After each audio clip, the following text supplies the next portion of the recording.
Welcome to Learn by Choice. In this video, we are going to talk about cash flow based lending. This cash flow based lending is appearing in a lot of newspapers nowadays, and Government of India is also pressurizing the banks or directing the banks or advising the banks to lend based on the cash flow. There are two types of loans banks are adopting. So in one of the method, which is asset backed, where assets are used as a primary security, and in cash flow, the cash flow of the particular entity is being used as a primary component while funding. The basic difference between both the cash flow and asset backed lending is, in asset backed, the primary security is the balance sheet assets, whereas in the case of cash flow, the primary asset is the cash flow, which is the current cash flow or the expected future cash flow. So ultimately, whatever is the types of lending, ultimately based on the cash flow generated by the company, by the entity, through that inflow only the entity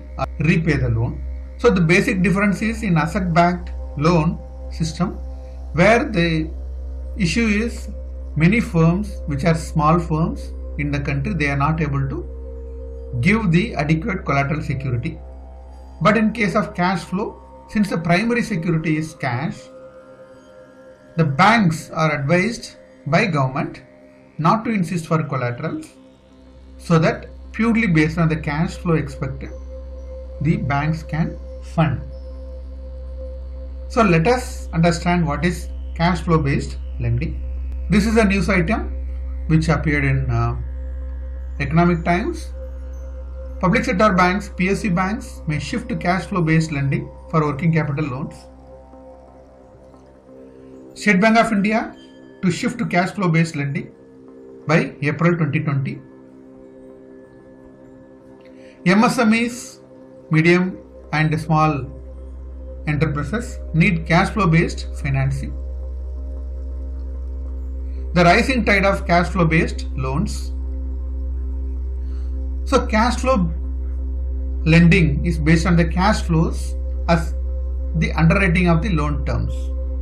So any loan will have an underwriting. Underwriting means on which the loan is positioned. In cash flow lending, the cash is underwriting terms of the loan. So cash flow based loans uses EBITDA. EBITDA is one of the important component to understand the operational efficiency of the company, of the firm. EBITDA is earning before interest, tax, depreciation and amortization. So asset based loans consider balance sheet assets. So that's a basic difference. So the asset are inventories, account receivables and other balance sheet assets as collaterals. UK Sinha committee is a former SEBI chairman. He has been part of the committee and he headed the committee for advising the government and also banks for cash flow based lending or cash flow based finance for working capital. So in the traditional method of lending, the assets are used asset backed and collateral based financing. If you go to a bank, you have to show the balance sheet and you have to provide collaterals before taking loans. In cash flow lending, it's based on the existing and expected cash flow. Currently, what is your cash flow and what you are going to expect in the future. So there are a lot of advantages of cash flow based lending. Efficient, cash flow is efficient. That's why most of the banks are going to shift to cash flow based lending. Safe, it's safe for the lender so that the repayment is assured, and it mitigates all the risks. There are a lot of risks in asset based lending process. All these risks are being mitigated in the cash flow lending. And in asset lending based lending, there are a lot of discretion for lenders. They can either process the loan or they can reject the loan. That kind of discretion is eliminated in cash flow based lending, because there is a cash flow currently what the company is having and what they are going to get. It's all being assessed through the advanced loan based tools which is being developed by various banks, so that the current and future cash flows are estimated properly, so that the eligible prospective borrowers, no one will be deprived or maybe refused from taking loans from banks. It reduces NPA. In asset-backed loans, the loan lending process is based on a different methodology, different underwriting process.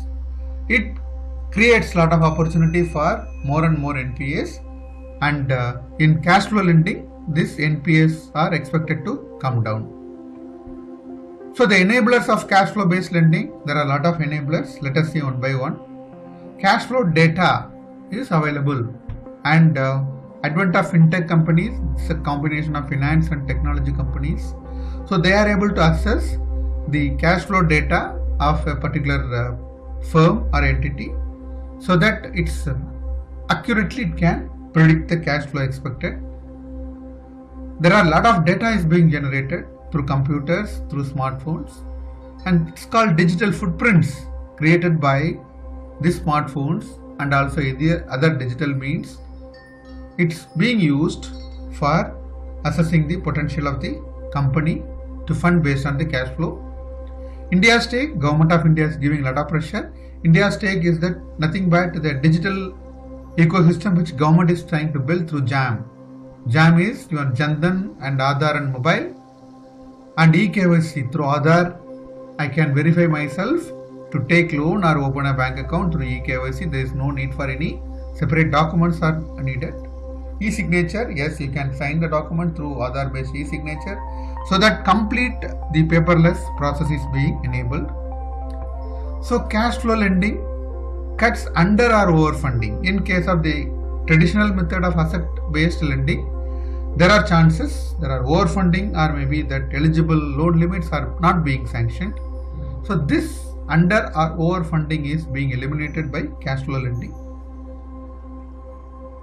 So right drawing power. Drawing power is the working capital limit given by the banks for each borrower.